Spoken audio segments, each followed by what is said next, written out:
तो दोस्तों एक गज़ल पढ़ेंगे हम, और गज़ल के शायर का नाम है मजरू सुल्तानपुरी। तो गज़ल मुझे पूरी याद नहीं है तो मैं देख के पढ़ूँगा, ठीक है।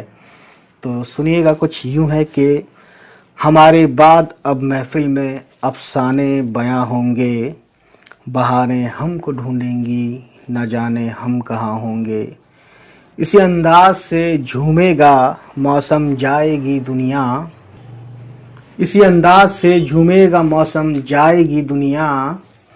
मोहब्बत फिर हंसी होगी, नज़ारे फिर जवां होंगे।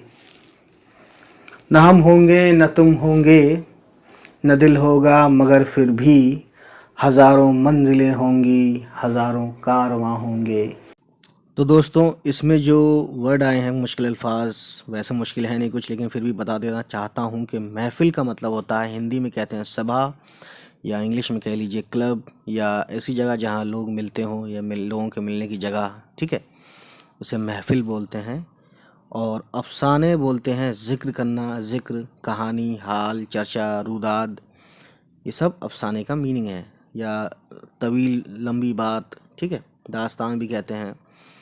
तो बहरहाल अब देखते हैं बयान। बयान के कई मीनिंग हैं यहाँ पे, समझ लीजिए ज़िक्र या साफ बोलना, और भी बहुत सारे मीनिंग है। फ़िलहाल ज़िक्र समझिए, बयान मतलब यहाँ पे जो यहाँ बोला गया है, ठीक है। बहारें, स्प्रिंग के सीज़न को बहारें बोलते हैं, ठीक। ज़्यादातर इलाके में फरवरी या ठंड के बाद आता है, ठीक है, जब फूल खिलते हैं। अंदाज़ का मतलब होता है, अंदाज़ तो इस पर एक फिल्म भी बनी थी आमिर खान की, बहुत फेमस। तरीका, ढंग या तौर तरीका, ठीक है। और कारवां बोलते हैं मुसाफिरों की जमात, यानी group of travellers.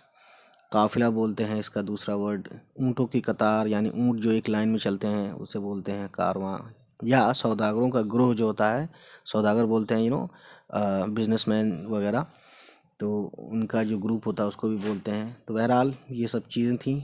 I hope कि आपको अच्छा लगा हो। चलिए बाय बाय।